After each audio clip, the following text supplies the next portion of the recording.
everybody. Welcome back or welcome to Mindful Scrolling. I am your host, Michaela, and I am being joined once again by my wonderful husband, Philip. Howdy. That all you have to say? The weather has been terrible. Oh no, I think it's been awesome. Are you kidding me? It's been so dreary. Oh guys, I've loved it. It's felt completely like fall. I feel like I'm in England, except it's still hot. It's not hot. He doesn't know what he's talking about. He hasn't been outside today. I have, and it has been exceedingly, perfectly cool, fall-like, overcast weather, and I'm living for it. I've gotten to wear shorts and a sweatshirt all day today without breaking a sweat. And I got to go on a run without, dying from heat stroke. So that was great. All right. So yeah, we are coming to you with episode 11. And I thought it would be fun to get Philip back on the pod because he's, just kind of I'm just such a fun person. Yeah, he's just kind of a fun dude to talk to. So. I'm a funny guy. Oh dear. Okay. So today we, are going to bounce back and forth as we usually do, but our topic is going to be millennial expectations and what that looks like as a married couple, and then also why we still date each other and our current relationship goals. Agreed? Completely. All right, so let's just get right in. Let's go ahead and start with my morning moment. So last night, before going to bed, Philip told me that he wanted to take me out for coffee in the morning. Mm-hmm. And that absolutely made my entire day. Yeah, I thought that it would be good before Memorial Day just came and went to have just one spontaneous date. Yep. So that, and it's just, I don't know if other people my age, I'm not 30 yet, I'm only 29, but just that fleeting existential sense that's like, I just want to try and spend as much time as I can with, people that I love, and sweet. Don't let those moments go. Yeah. Well, so that was my special morning moment of the week, highlight of the week. We were just coming off spending some time with my sister and brother-in-law again, and I was feeling kind of sad from just the weekend being over. And Philip was like, let me take you out for coffee. So we got coffee, and I got my favorite gluten-free lemon loaf that I love. And then so good. We went thrifting at my favorite Goodwill, which was a big deal because Philip doesn't like that particular Goodwill. I agreed because I love you, but oh my gosh, does that place give me a terrible feeling. It's not in the best part of town. So, but in my defense, it's my favorite Goodwill because I find all the best stuff there. You've got to admit, Michaela find all the best stuff. All the best stuff there. I never find anything in the men's section. No, but the women's section The best is awesome. thing that I found today was a picture of a baby orangutan. Yeah, it was ugly. And it was weird because the baby orangutan, typically, if you have something framed, the subject is in the center of the frame. No, it was justified in the lower left-hand corner, just looking up just longingly. It was a Hobby Lobby. I remember seeing that at Hobby Lobby when I worked there. It was a piece of artwork from their baby section. I really thought it'd be a wonderful joke gift. Yeah. But it was still too expensive for my taste. But anyway, I did come away with a nice little thrift haul. Philip got nothing, but it was really sweet that he took me. I felt kind of bad because my sister Maria is also a huge thrifter, and we went to several thrift stores with she and her husband Blake yesterday, and they were a bust. They were in a different part of town, and they were just... It was not they found some a good stuff, day to look out on anything. Except we did get a rug. So that was kind of cool. We did. For like $7. We've been in need of a area rug for some time now, and I think we got a nice one. I kind of forgot about it today, though, because I was supposed to clean it. And it just didn't even... I never crossed my mind to do that. Yeah, we haven't rolled it out yet. No, we'll have to do that tomorrow. Yeah. But, okay, so morning moment, coffee date and thrifting in the middle of the week. Awesome. Great way to break up the week on a Wednesday morning. Tuesday morning. Tomorrow's Wednesday. See, I'm all confused. But, yeah, that was awesome. Okay, my drink of the week... I don't have one. I've just been doing my kind of, usual coffee and latte in the morning. But Philip had a really, really cool drink yesterday at one of the local coffee shops we visited. Oh, Philip's sip of the week. How about that? How about that? Mindful Scrolling Philip edition. Yeah. Went to one of our newer favorite coffee shops, and I got a drink called the Chewbacca. Yep. And the Chewbacca is a shot of espresso with Dr. Pepper, and I think it's vanilla cold foam with caramel. I believe yours was just cold foam, and then it had caramel drizzle. Yeah. Yeah. There was another drink called the Skywalker that was Coke and vanilla cold foam. That's right. That's right. I might be getting a little bit of that confused. But the Chewbacca was really good. That's something I've noticed at coffee shops recently. They've been really, really just kicking it with putting a shot of espresso in different stuff, whether if it's horchata or soda or, so it's basically water. like, I think it's a dirty soda with a shot or 2 shots of espresso in it. That's how I would label it. Which I want to try to do that at home because that would be really easy. It's very smooth. It's really, what's the word I'm looking for? On a hot day, you're just... Refreshing? Yeah, it's refreshing. Very refreshing. Yeah, so it was good. I'm not supposed to drink dairy, but I did take a sip just out of curiosity. And I was surprised he went for the Dr. Pepper and not for the one that had the Coke in it, because you're more of a Coke guy. But yeah, no, I wanted to try something outside my typicals. And then there's me. I don't drink... Well, where I come from, we call it pop. Down here, they call it soda. But I don't drink enough pop, soda, whatever you want to call it. All I'm going to say is that they call it soda pop, and they say the soda part before the pop. So. Well, we've always just called everything pop up north. So let me know where you're listening from, and if in your part of the country they call it pop or soda. Major points if you call it pop. Like, instant friend in my book. So. And I'll be there to correct you. But I don't drink it enough to really be able to even tell the difference between Dr. Pepper and Coke. Like, how embarrassing is that? But I literally don't drink it. All right, we're on too much on a rabbit trail. We're going to move on. Yeah. Okay, and then Obsession of the Week. So Philip and I actually finished the first season of 4 seasons. The new Tina Fey, Steve Carell show on Netflix yesterday. I think, did she write the whole thing? She did. I think she was the producer and the writer. Yeah, it was really good.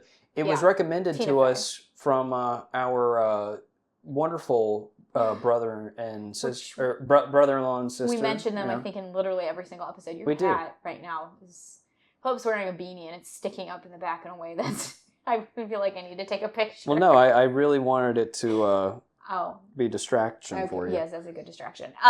But great show. It was something that initially I don't think we were going to be interested in watching.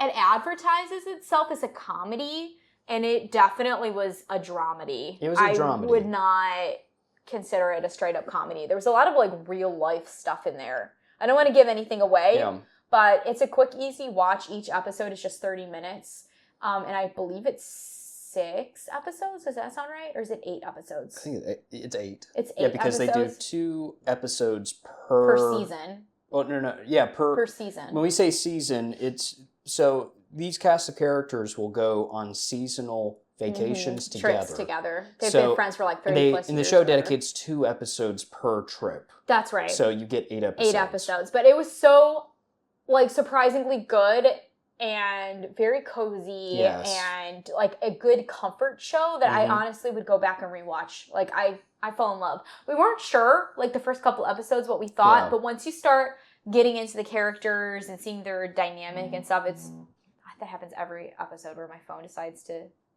vibrate every time. But really, really good. So that's definitely the obsession of the week, I think, for both of us, really. And then last but not least, read of the week. I'm going to keep this short and sweet because I haven't actually done much reading this week. It's kind of embarrassing. But I finished. So disappointed in you. I know. I'm usually talking about like 2 or 3 books that I finished. And here I am. I struggled to read one book. Yeah, I think I mentioned She's a Lamb. I did. Yeah, I'm still reading that one. So I'm also reading Behind the Red Door by Megan Collins on audio. I have zero thoughts about that because I just started it. So I don't even think I'm 20% in yet. So I have no thoughts. And then I just finished The X by Frida McFadden. I've read like almost every Frida McFadden book, and there are parts of this story that sounded vaguely familiar, so I don't know if I have read something else that was similar, because like thrillers tend to run together. They really do, and it's kind of sad, but after you read one and move on to the next one, you've kind of totally forgotten what you just read. It's bad, but it's also an addiction.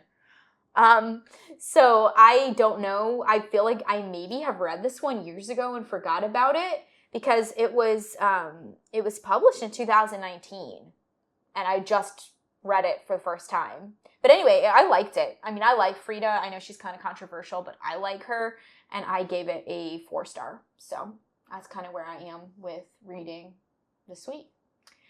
Okay, so let's go ahead and jump into our topic. That's right. Yeah, so millennial expectations. Yeah, we were talking about this today on our little coffee shop date. So do you remember the years that are considered the range for a millennial? Oh, that we read about online? Yeah, because we recently discovered that there are millennials in their 40s. Yes, so 1981 until 1996. That's right. It's considered millennial. Yeah. So you and I are both millennial. Yeah, I just missed the cutoff. I am the very last millennial. Yeah.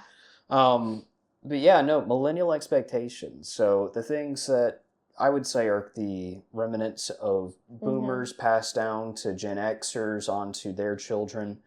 You know, at what age should you be buying houses? At what age should you be starting families? You know, stuff like that.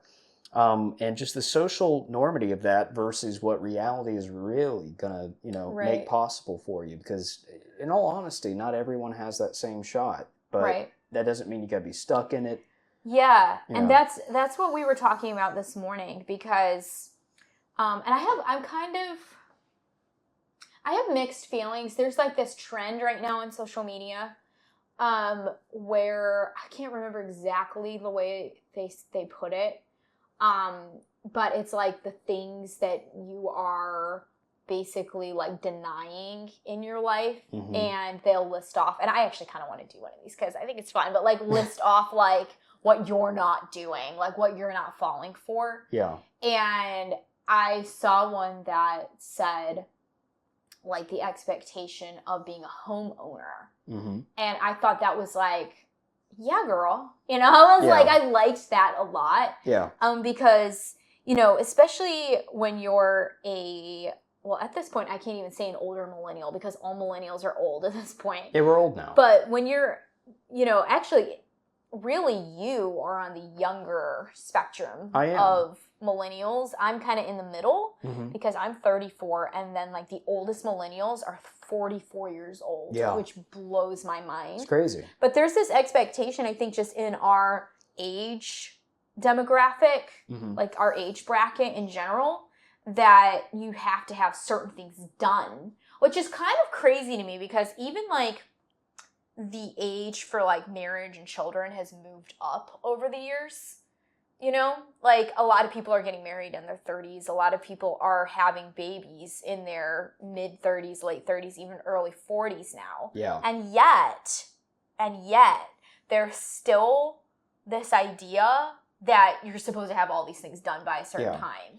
I mean, and all that to say, there are certainly, your outliers. I'm sure we all know someone that, got married early 20s, ended up having a kid. That was common in the homeschool circles growing up a lot. So and common. you start your family a couple years later. 18, 19. Yeah. I mean, I was a late bloomer.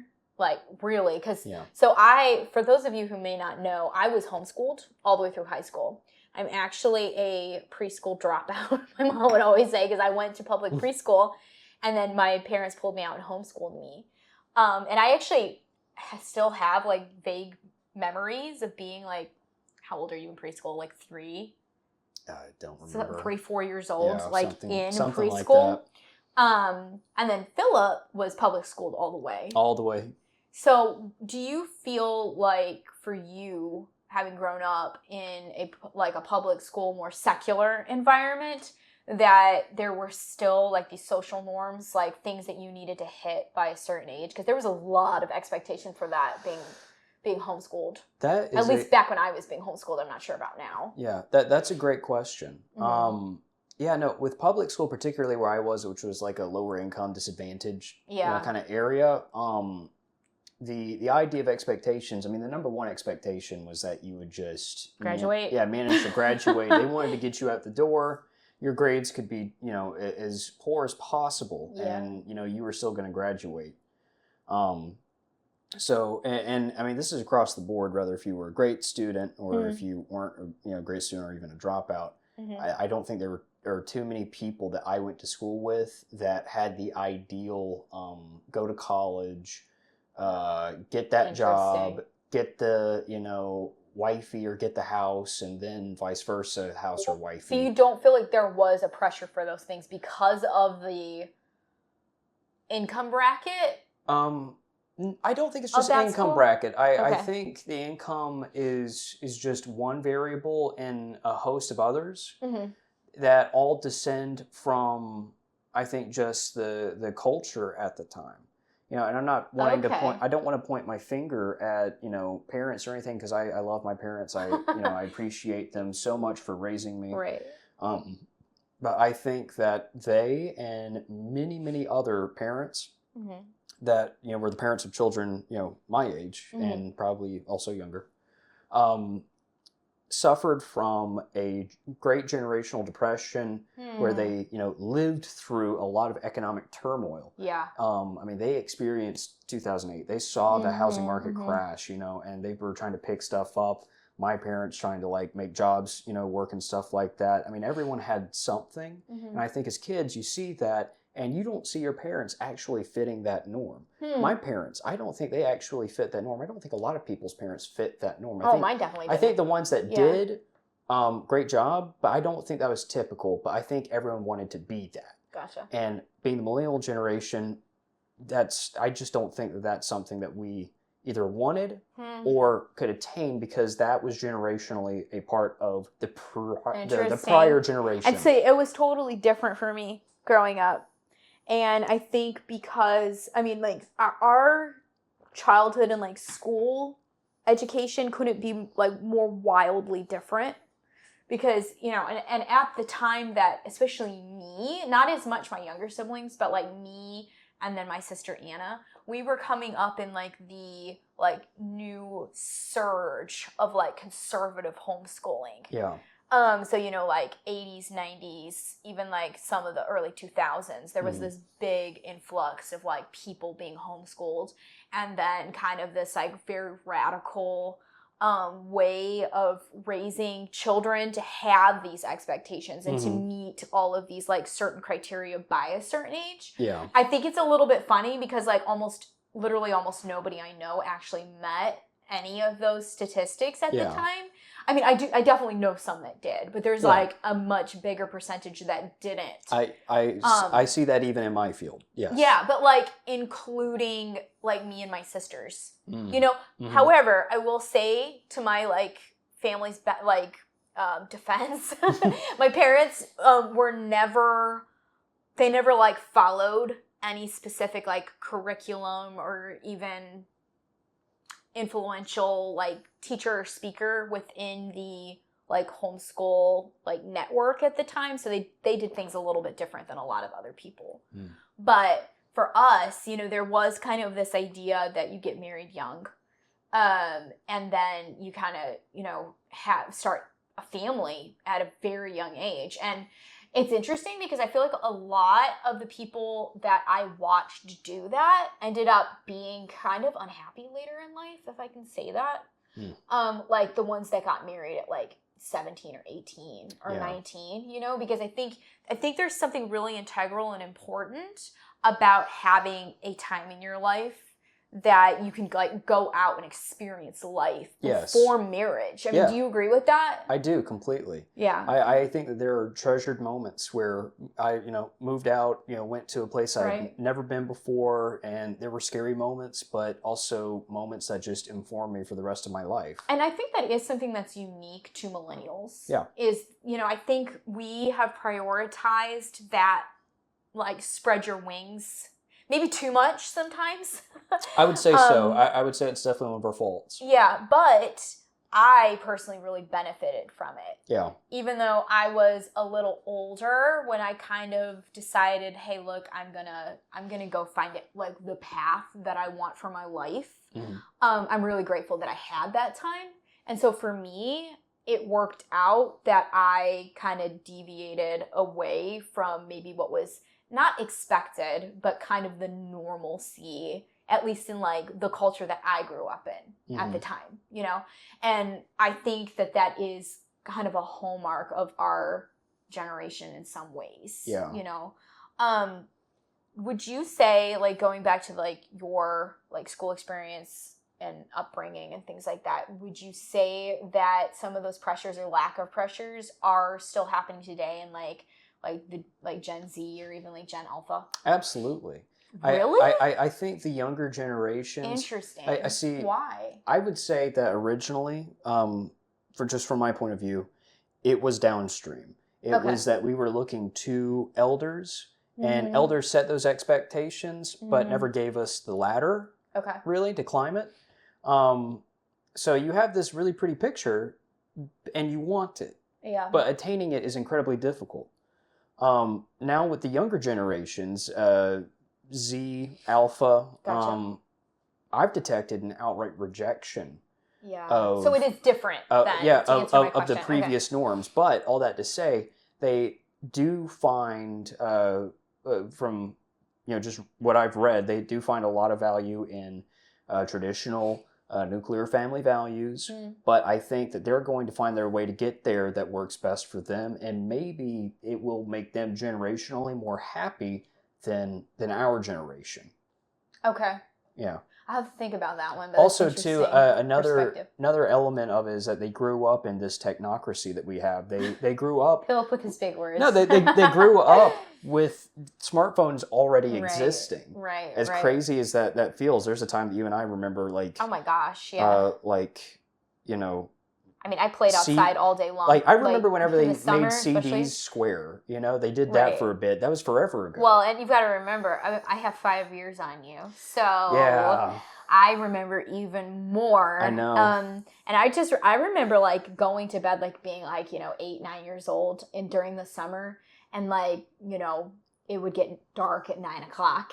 And just being so excited because I had been outside literally from the time I'd gotten up to the time I went to bed. And I just remember just being, sweaty from like running around outside all day and coming in, taking a shower and then like going to bed. And I couldn't wait to get up and do it again the next day. And I feel like that has been lost. That's the traditional childhood summer, Absolutely. To kind of like go back and redirect a little bit. Yeah.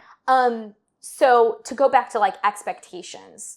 So you had expectations in your childhood, whatever, but then some of those expectations, which I do believe are generational, I do, have continued on into adulthood. Yeah. And, some of the ones we've talked about specifically is, you're in your I think it even goes to like mid 20s, late 20s, early 30s. And it's kind of like you're expected to have like your career like fully going, like your career is like grounded, what you are doing, you're making a certain amount of money, you have a certain amount in savings, and then obviously because of that, you're a homeowner. You might even be like a property owner of like multiple properties. Yeah. And then you've been married for 2-3 years now, you definitely have like a couple of kids. Well, yeah, everything that you just said is I think a historical component of Gen X and something the boomers would have seen as a success. Yeah. I don't think that is typical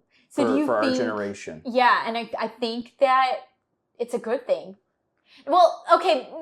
I think yes, and it can be. I think the declining birth rate is sad, and I wish that was not the case. But I do think it's a good kind of like press the pause button on American, culture, on American traditionalism to say, well, what can we change, because it's not working for everybody. I think that the millennials have gotten this bad rap that like we're too immature to handle these adult things.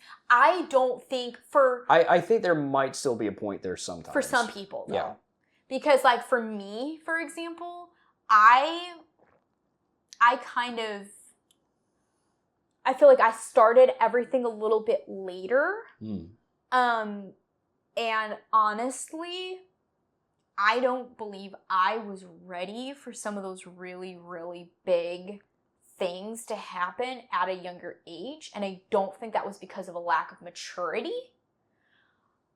I just think I needed to live life at my own pace and really figure out who I was and who I am before approaching some of those things. And I don't regret that for me, because of that, I was able to travel a lot. Yeah, you got more experience than most people just from traveling. Yeah, like my biggest traveling years were between 2017 and 2019, where I was either going out of the country or I was working out west or, whatever it was that I was doing at the time. And I wouldn't have been able to do that if I was like locked down. Do you know what I'm trying to say? Like locked down in like a specific career, but that wasn't going to happen for me anyway, because I also chose not to go to college, which that's another topic, but I also do not regret that decision. I guess in some ways people might be like, well, she just wasn't responsible or grounded. But I think I've always been a little bit of a bohemian. Yeah. So I would say I definitely fell more into the trappings of those expectations. Yeah. Because after high school, I took a little bit of time hoping to kind of figure some stuff out. That wasn't successful, but I still decided to go ahead and go to college. Just go ahead and get prereqs and stuff taken care of. I'll figure it out. I found my major, graduated 2020, kind of let a relationship dictate kind of where my life was going at the time. And that led me to stepping outside of my comfort zone and going to Greenville, where I made a career, made a new relationship, obviously. And, there I was at that point in my life. I was in my early 20s really making some stuff happen. Yeah. I don't know how many people I went to school with that were in that same position. I don't feel like very many. Well, yeah. And then I got married, still young, not, even out of my mid-20s yet. Right. And here I am now, in my second apartment that I've, rented. And well, and that's the thing, and that kind of goes back to what I was saying. Yeah. We aren't homeowners, Yeah. and that's not because you don't have, that isn't because there isn't an established, like, career happening, or it's not for any reasons like that. It's just that's what we've chosen to do. Yes.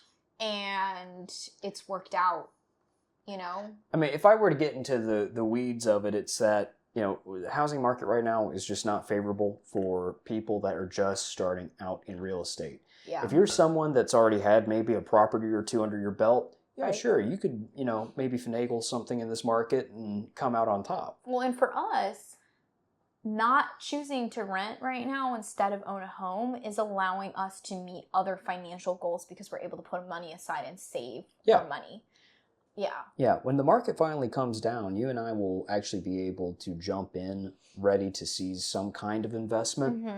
But for right now, another aspect of why we haven't found a home, and maybe this is something a bunch of other people in our generation experience, we don't feel like we have found like our established roots yet. Exactly. Kind of going back to your bohemian comment, yeah, it feel a little nomadic because we've talked about kind of where we want to go to next. And we're praying that God's going to make a way. It feels like we have a lot of closed doors here.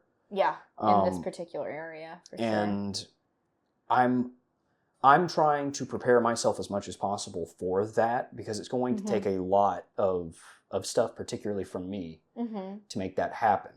Well, and that's something that I think we have both like learned and piggyback off each other, like since getting married, is I have always been a very much like, okay, let's get up and go. Like I'm a big believer in like, okay, if your circumstances suck, like you don't run away from them, but there's always an opportunity to make a change if you have the will to make a change.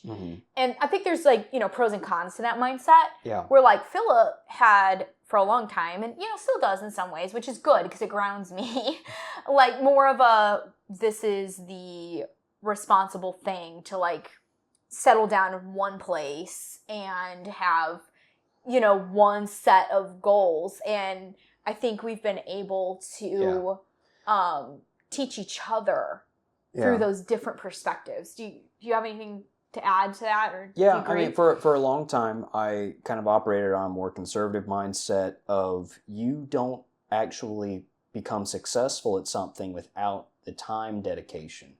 If you're constantly changing your goals, if you're constantly relocating, for example, or changing jobs, or changing friend groups, or things like that, you're not going to have the established necessities that will achieve success. But by allowing at least some of that, you gain experience. Well, but here's the big thing, though. Right. And this is kind of the point where I compromise with your philosophy on it, is that, but if you're not happy with trying to make those things happen, if it's conditional upon something you're doing, if happiness is not being achieved, and ultimately your goal, as you are foreseeing it, is not actually the thing that's going to make you happy, it's just, again, expectations you're putting on yourself. Or other people are putting on you. Then examine other opportunities. Absolutely. And I love that. So I think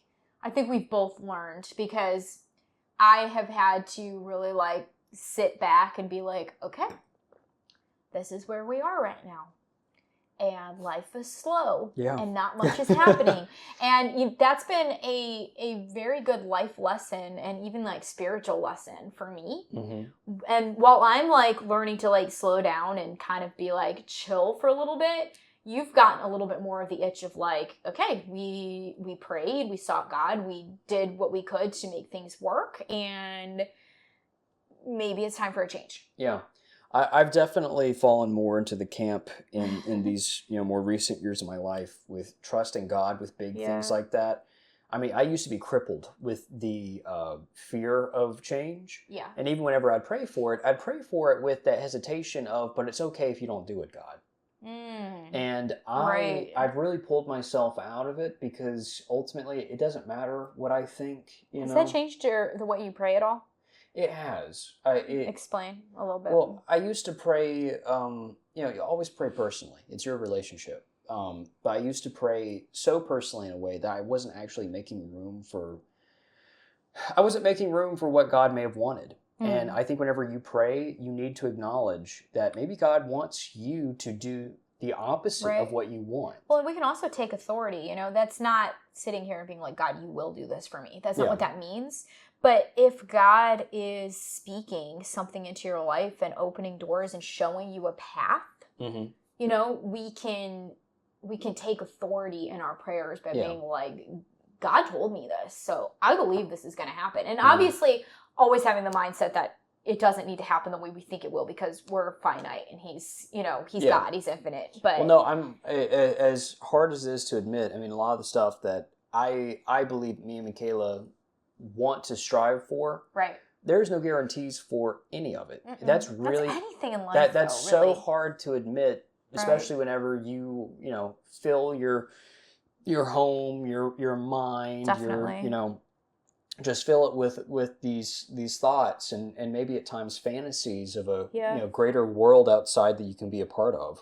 So something else that we wanted to touch on this episode before we close for the day is continuing to date in a in our marriage, and I think that actually like correlates really, really well with the topic of expectation, because in a season of maybe not being sure what God is or is not saying and directing and leading us in, one thing that we've been able to maintain that has helped us to really come together, maybe having a little bit of different perspectives during that time, is dating each other. Yeah, continuing to date each other. Yeah.